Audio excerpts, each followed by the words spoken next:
বিএনপির সাবেক স্বরাষ্ট্র প্রতিমন্ত্রী লুৎফুজ্জামান বাবর জামাতে যোগদান করে নেত্রকোনা থেকে আগামী সংসদ নির্বাচন জামাতের প্রার্থী হচ্ছেন বলে ইতিমধ্যে বেশ কয়েকটি সূত্র থেকে আমি নিউজটি পেয়েছি। আমি এই সরকারকে ধন্যবাদ জানাই যে এত সুন্দর একটি উদ্যোগ নিয়েছেন। কত বড় দুঃসাহস! বাঘের বাচ্চা, কথার স্পিড দেখছেন? এক একটা অ্যাটম বোমা ছাড়তেছে, এক একটা মিসাইল ছাড়তেছে। বাঘের বাচ্চা ফাটায় দিছে ভাই, আইসা গেছে। আমাদের এই মুহূর্তের সুপার ব্রেকিং নিউজ হচ্ছে বাংলাদেশের মারাত্মক চূড়ান্ত আঘাত, সর্বাত্মক সবচেয়ে ইতিহাসের ভয়াবহতম হামলাটি করেছে। শাব্বাশ শাব্বাশ শাব্বাশ ডক্টর ইউনূস, ভারতের গালে যেই থাপ্পড়টি দিলেন বাংলাদেশের 53 বছরের কোন সরকার প্রধান এই থাপ্পড় ভারতকে দিতে পারে নাই। আর এই থাপ্পড়টির জন্য অপেক্ষা করছিল মনে হয় আজকের এই দিনটি বাংলাদেশের 20 কোটি মানুষ। পাতলুন গেছে, জাঙ্গা গেছে, এখন উলঙ্গ হয়ে রাস্তায় হাঁটে, গোমূত্র পান করে আর গোবর খায়। কারণ কি? এই মোদির ঘরের হারামজাদা গদি এ তো ধরা পড়ে গেছে। বাংলাদেশ আর্মি এবং আইএসপিআর থেকে সেই তথ্য নিশ্চিতও করা হয়েছে ছবি সহ। তুরস্কের ডিফেন্স ইন্ডাস্ট্রির সেক্রেটারি তিনি বাংলাদেশ সফরে এসেছেন। তিনি সেনা প্রধানের সঙ্গে দেখা করেছেন। তখন সেনা প্রধানের সঙ্গে তুরস্কের ডিফেন্স ইন্ডাস্ট্রির সেক্রেটারির কি কথা হলো? ডক্টর মোহাম্মদ ইউনূসের আমলে আপনি এখন মাগরিবের পরে বের হতে পারেন না রুমিন ফারহানা, অথচ আপনি আওয়ামী লীগের আমলে ভালো ছিলেন। এই বক্তব্যই প্রমাণ করে আপনাদের মতো লোকদেরকে শেখ হাসিনা বাংলাদেশে হয়তো রেখে গিয়েছে আবার বাংলাদেশে নতুন করে আওয়ামী লীগ ফেরত আসার জন্য। এর চাইতে আর কিছু নয় রুমিন ফারহানা। জাতীয় সমাবেশের আগেই গুরুত্বপূর্ণ প্রস্তাব গৃহীত হচ্ছে, দাবি বাস্তবায়ন শুরু করেছে নির্বাচন কমিশন সরকার। এটা একটা খুশির খবর, সুখবর। আসসালামু আলাইকুম দর্শক, বর্তমান সময়ের রাজনৈতিক পরিস্থিতি বা প্রেক্ষাপটকে বিশ্লেষণ করে আপনাদের সামনে বেশ কিছু গুরুত্বপূর্ণ ভিডিও ফুটেজ নিয়ে হাজির হয়েছি।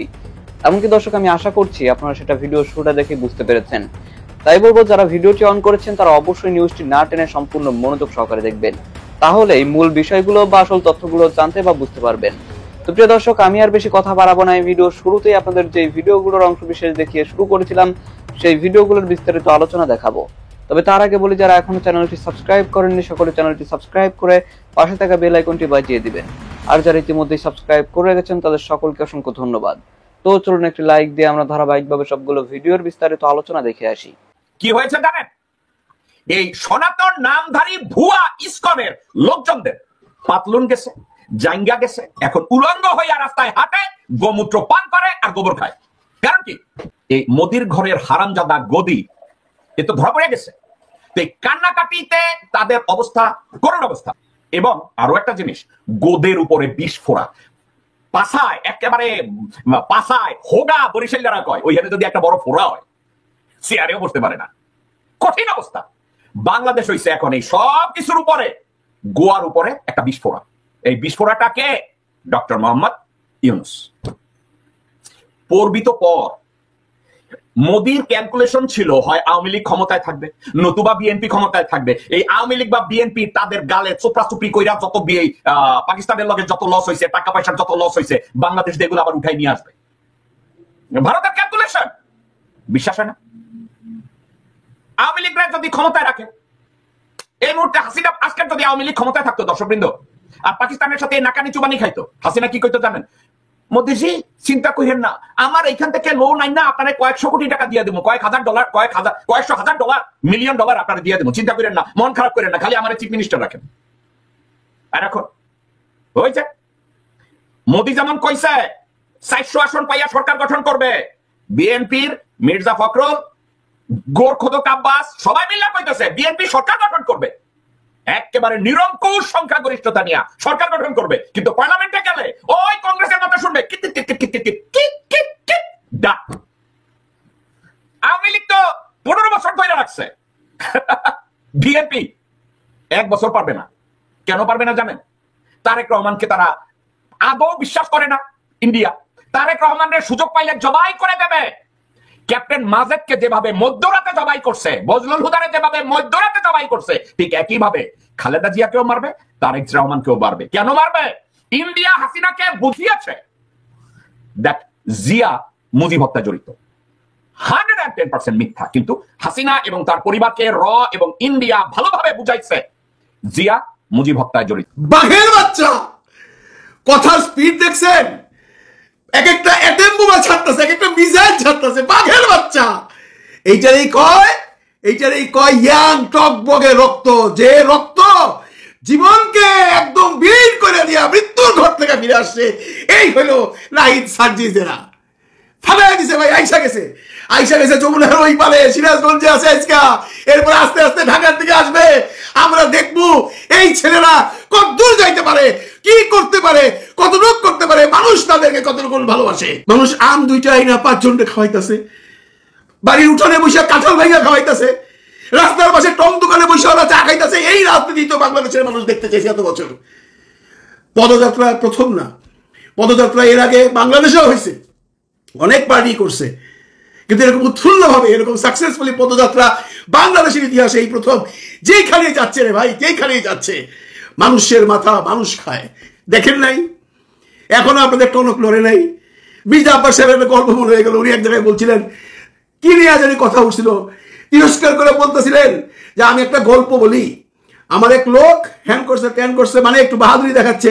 তখন উনি নাকি তাদের বলছে, দেখাবো নাকে মারুম পেটে, মানে দেখাইবো একটা মারবো আরেকটা। তিরস্কারমূলক কথা, কিন্তু এটা একটা উক্তি, বড় উক্তি। এই এনসিপিরা এখন দেখাইবো নাকে মারবো পেটে, এই অবস্থায় শুরু হয়েছে ভাই, এই অবস্থায় শুরু হয়েছে। ফুয়াদ সাহেবের একটা ইন্টারভিউ দেখলাম, বেশ ভালো বলছেন উনি এনসিপি সম্পর্কে, কিন্তু একসময় বলছে যে ওনার দৃষ্টিভঙ্গিতে শুধুমাত্র ইয়াং জেনারেশনরা নাকি এখানে যাচ্ছে। কিন্তু বন্ধুরা আমরা দেখতেছি মা বোন বয়স্ক মারা এসে জাবরায়া ধরতেছে, নাহিদরে জাবরায়া ধরতেছে, সার্জিসরে জাবরায়া ধরতেছে, হাসনাতরে চুমা দিতেছে, মনে হচ্ছে তার সন্তান। মহিলারা আসবে না, মা বাবা আসবে না, চাচা চাচিরা আসবে না, না আসুক, বাড়ির যে ছেলেটি আছে সে তো আসছে, সেই হলো মূল গার্জিয়ান, সেই পথ নির্দেশনা দিবে তার আব্বা আম্মা চাচা চাচি ফুফা ফুফিকে। আমরা এই পথে যাব। পাল্টে গেছে ভাই, সব পাল্টে গেছে, আরো পাল্টাইবো। মাত্র 3 মাস না 4 মাস মাত্র বয়স যে দলের, লাখো লাখো লোক তার সেই পদযাত্রার মিটিংয়ে চোখ জুড়ে যায়। আমরা এইটাই তো চাইছিলাম। এরা যদি এই উদ্যমে চলে যায়, আপনারা যদি ওদের পাশে থাকেন, কেউ ঠেকাইতে পারবে না। আমরা যে ধারণা নিয়ে, যে চিন্তা ভাবনা নিয়ে, যে আশা নিয়ে এই জুলাই বিপ্লব করছি, সাকসেসফুল হইতেই হবে, হইতেই হবে।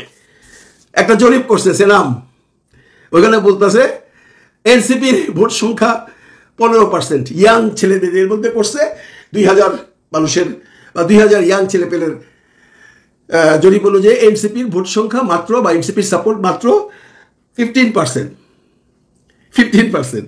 আচ্ছা মাইনে নিলাম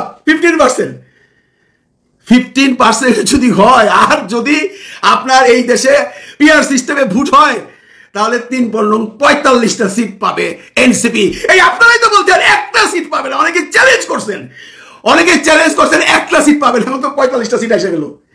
মানলাম পিআর ভোট হবে না, পিআর ভোট ছাড়া বাংলাদেশে ভোট হওয়া সম্ভব নয়, এটা নিয়ে অনেক বিতর্ক আছে, সেখানে নাইবা গেলাম। যদি সাধারণ নির্বাচন হয়, আগের সিস্টেমে নির্বাচন হয়, তবুও এনসিপি কয়টা সিট পায়, জাস্ট ওয়েট এন্ড সি, একটুখানি সময়টা যেতে দেন। 3 মাসে যারা এইভাবে গর্জন করে আগাচ্ছে, 6 মাস পরে কি হবে? ইলেকশন যদি ফেব্রুয়ারিতে হয়, এখনো 7-8 মাস সময় আছে। Wait and see. এরা দেখাইবো নাকে মারবো পেটে, দেখাইবো নাকে মারবো পেটে। এখন এনসিপি কে বিভিন্ন ভাবে পচানোর লেগা বন্ধুরা আপনারা জানেন বিভিন্ন রকম কুৎসা ঘটনা হচ্ছে। ইদানিংকালে যে একটা ঘটনা ঘটছে, এইটা নিয়ে কেউ আলোচনা করে না।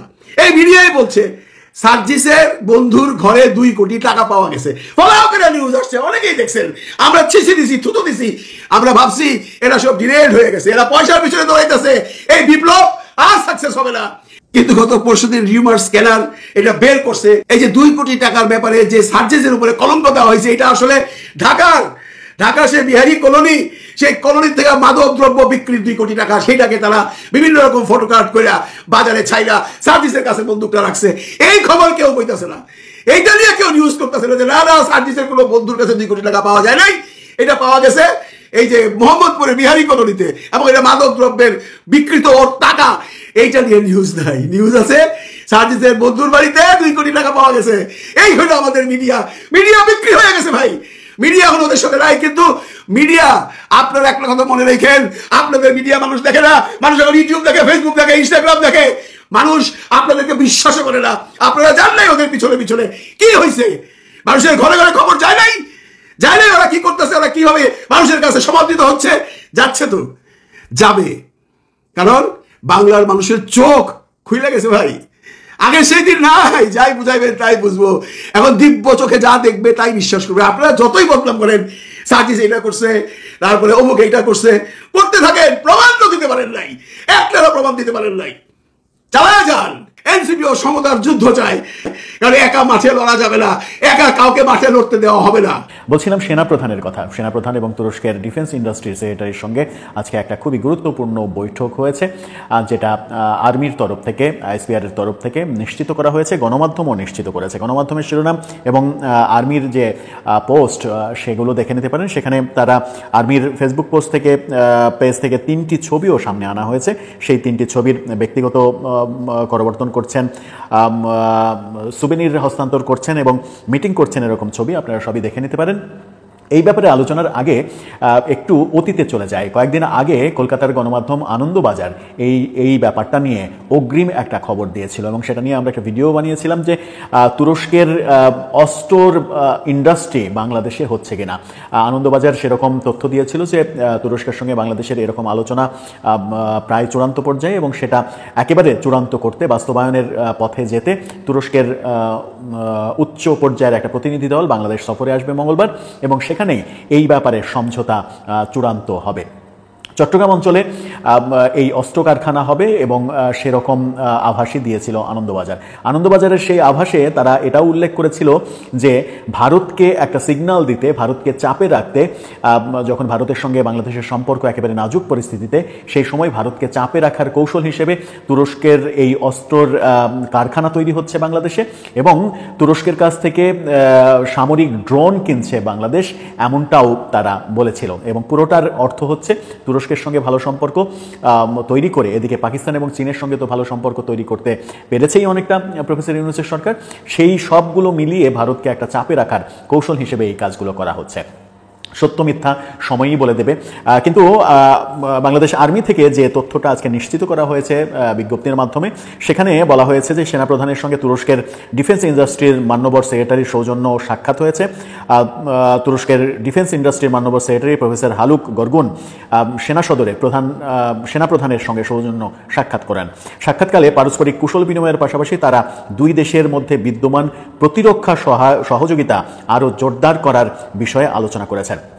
অর্থাৎ তুরস্ক প্রতিরক্ষা খাতে বাংলাদেশকে সহযোগিতা করে, এরকম ব্যাপারগুলো আরও যেন ভবিষ্যতে ভালো পর্যায়ে যায় সেরকম আলোচনা হয়েছে। এবং এই যে সেনাপ্রধানের সঙ্গে বৈঠক, এরই ধারাবাহিকতায় বৈঠকটা বিমান প্রধান এবং নৌ প্রধানের সঙ্গেও হয়েছে, প্রধান উপদেষ্টার সঙ্গেও হয়েছে, এমন শিডিউল তার আমরা জানি। এ সাক্ষাৎকালে যে আলোচনা হয়েছে, মান্যবর সেক্রেটারি বাংলাদেশে প্রতিরক্ষা শিল্প বিকাশে সম্ভাব্য কারিগরি ও কৌশলগত সহায়তা প্রদানের আশ্বাস দিয়েছেন। অর্থাৎ কারিগরি, কৌশলগত সব আশ্বাস দিয়েছেন। সেনাপ্রধান তুরস্কের সহযোগিতায় দেশের বিভিন্ন আধুনিক যুদ্ধ সরঞ্জাম তৈরি এবং প্রতিরক্ষা প্রযুক্তি উন্নয়নের বিষয়ে আগ্রহ প্রকাশ করেছেন। এটা একটা খুবই গুরুত্বপূর্ণ বিষয়। সেনাপ্রধান যুদ্ধ সরঞ্জামাদি তৈরি এবং প্রতিরক্ষা প্রযুক্তি উন্নয়নে তুরস্কের সহযোগিতা প্রত্যাশা করেছেন। যদি সেটার বাস্তবায়ন হয় তাহলে কি শেষ পর্যন্ত আনন্দবাজারের সেই খবরটাই বাস্তবায়িত হতে চলেছে যে তুরস্কের তত্ত্বাবধানে বাংলাদেশে উচ্চ ক্ষমতা সম্পন্ন অস্ত্রের কারখানা তৈরি হচ্ছে চট্টগ্রাম অঞ্চলে? সেটা যদি হয় এবং সেটা যদি ভারতের আতঙ্কের কারণ হয়, ভারতকে চাপে ফেলার একটা কৌশল হয়, তাহলে আন্তর্জাতিক রাজনীতিতে বাংলাদেশ কতটা পেরে উঠবে সেই প্রশ্ন থেকেই যাবে। তুরস্কের সঙ্গে আমরা নতুন অস্ত্র চুক্তির পাশাপাশি অস্ত্র কারখানার চুক্তি করতে যাচ্ছি কিনা সেই ব্যাপারে কোনো আপডেট যেহেতু এখন নেই, সেহেতু নিশ্চিত করা যাচ্ছে না কি হতে চলেছে। কিন্তু আনন্দবাজারের সেই রিপোর্টটা যদি আমলে নেওয়া হয় তাহলে এটা একটা বড় সিদ্ধান্ত। বড় সিদ্ধান্তের বেলাতে সরকার ব্যাপারটাকে ন্যারো চোখে না দেখে বড় চোখে দেখবে, সামগ্রিক বিশ্ব পরিস্থিতির চোখে দেখবে, সেটাই প্রত্যাশা। দর্শক, আপনার কি মনে হয়? তুরস্কের ডিফেন্স বিভাগের যিনি সেক্রেটারি, তিনি এসেছেন বাংলাদেশে, খুবই গুরুত্বপূর্ণ বাংলাদেশের 3 বাহিনী প্রধান এবং প্রধান উপদেষ্টার সঙ্গে বৈঠক, একদিনের একেবারে জরুরি সফর। এই সফর থেকে কি সিদ্ধান্ত আসতে চলেছে আপনার মন্তব্য জানিয়ে লিখতে পারেন আমাদের কমেন্ট বক্সে। বিএনপির সাবেক স্বরাষ্ট্র প্রতিমন্ত্রী লুৎফুজ্জামান বাবর জামাতে যোগদান করে নেত্রকোনা থেকে আগামী সংসদ নির্বাচন জামাতের প্রার্থী হচ্ছেন বলে ইতিমধ্যে বেশ কয়েকটি সূত্র থেকে আমি নিউজটি পেয়েছি। ভারত বিরোধিতা করার কারণেই কাল হয়েছেন লুৎফুজ্জামান বাবর। আর সেই কারণেই তাকে 17 বছর কারাগারে থাকতে হয়েছে। শুধুমাত্র ভারত বিরোধিতাই তার রক্তে মাংসে মাখা। এই মানুষটা 17 বছর কারাগারে ছিলেন বিএনপির সময়ে 10টা অস্ত্র মামলার আসামি হয়ে।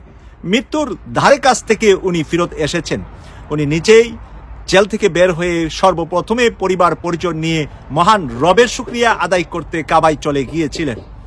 এরপর থেকে আসার পরে দেখা যাচ্ছে যে উনাকে বিএনপির কোনো ভালো কোনো অনুষ্ঠানে কোথাও তাকে জায়গা দিচ্ছে না, কোথাও তাকে কোনো স্পেস দিচ্ছে না। শোনা যাচ্ছে যে ভারত থেকে নিষেধ আছে লুৎফুজ্জামান বাবর যেন বিএনপির কোনো কেন্দ্রীয় লেভেলের কোনো বড় অনুষ্ঠানে যোগদান করতে না পারে। এখানে ভারতের মনোনীত যারা আছেন, সালাউদ্দিন আহমেদ এর মধ্যে টপ ম্যান, ভারতের পছন্দের কৌটায় সালাউদ্দিন আহমেদ, রুমিন ফারহানা, মির্জা আব্বাস, মির্জা ফখরুল ইসলাম আলমগীর, ওরা যেন সবসময় টাইমলাইনে থাকে এবং ওরা যেন জনাব লুৎফুজ্জামান বাবরকে কোনো স্পেস না দেয়। সেই নোটেই এখন বিএনপি চলছে। আর সেই চলার কারণেই লুৎফুজ্জামান বাবর জামাতে যোগদান করে উনি জামাত থেকে আগামী নির্বাচন করার জন্য সিদ্ধান্ত নিয়েছেন বলে ইতিমধ্যে কয়েকটি নিউজ পেয়েছি, পাশাপাশি কয়েকটি সিমটমও আমরা দেখতে পেয়েছি। একটি সিমটম হলো যে গত 2 দিন আগে একটি নামাজের জানাজা অনুষ্ঠানে অংশগ্রহণ করেছেন জামাতের আমির ডাক্তার শফিকুর রহমান। ওখানে দেখা হয়েছে জনাব লুৎফুজ্জামান বাবরের সাথে, এবং বাবরকে দেখার পরে যেভাবে দুইজন একে অপরের দিকে হেঁটে এগিয়ে গিয়েছেন, যেভাবে একে অপরকে আলিঙ্গন করেছেন, আমরা যেরকম একজন হারানো ভাইকে ফেরত পেলে যেরকম আলিঙ্গন করি, বা এর কোনো একটি বড় মাপের দুর্ঘটনা থেকে কেউ বেঁচে আসলে, কারাগার থেকে আসলে যেরকমটা লুৎফুজ্জামান বাবর তার মৃত্যুর ধারে প্রান্ত থেকে ফেরত এসেছেন, মহান রব তার হায়াত রেখেছেন, তাই তিনি ফেরত এসেছেন। এবং এই আলিঙ্গনটা হয়তোবা তাদের প্রথমবারও হতে পারে, কিন্তু আমরা যতটুকু জানতে পেরেছি যে উনি জামাতের সাথে আভ্যন্তরীণভাবে সর্বোচ্চ ওনার তেগ কোরবানি জামাতের জন্য করতে প্রস্তুত বলে জানিয়েছেন। এই কারণে জানিয়েছেন যে কারাগারে উনি যতটা দিন ছিলেন সেখানে জামাতের আমির ডাক্তার শফিকুর রহমান, জামাতের সাবেক আমির মরহুম মাওলানা মতিউর রহমান নিসামি, সেক্রেটারি জেনারেল আলিয়া আহসান মোহাম্মদ মুজাহিদ, জনাব কামরুজ্জামান, জনাব কাদের মোল্লা, জনাব মীর কাশেম আলী, তারা সবার সাথেই উনি কারাগারে ছিলেন এবং সবার কাছ থেকে যে ভালোবাসা, স্নেহ, মমতা এবং তাদের সাথে কারাগারে থাকার কারণে তাদের যে চরিত্রের একটা বৈশিষ্ট্য আছে, ওই চরিত্রের বৈশিষ্ট্যটার প্রভাব পড়েছে এই লুৎফুজ্জামান বাবরের উপরে। শুধুমাত্র বাবরের উপরেই নয়, কারাগারে নাকি অসংখ্য মানুষ প্রতিদিন জামাতে নামাজ আদায় করেন জামাতের নেতাদের পিছনে। জামাতের নেতারা যেই কারাগারে আছে সেই কারাগারের কারারক্ষীরা পর্যন্ত তাদেরকে নাকি সম্মান করেন তাদের নীতি, চরিত্র, বৈশিষ্ট্যের কারণে। অন্যের প্রতি জামাতের নেতারা কারাগারের ভিতরেও সহযোগিতা করেন। নিজের ঘর থেকে খাবারটা গেলে সেটা বিতরণ করে যাদের ঘর থেকে খাবার আসে না এমন দরিদ্র যারা কারাগারে আছে তাদেরকে তারা সবচেয়ে বেশি প্রাধান্য দেন, শেয়ার করেন।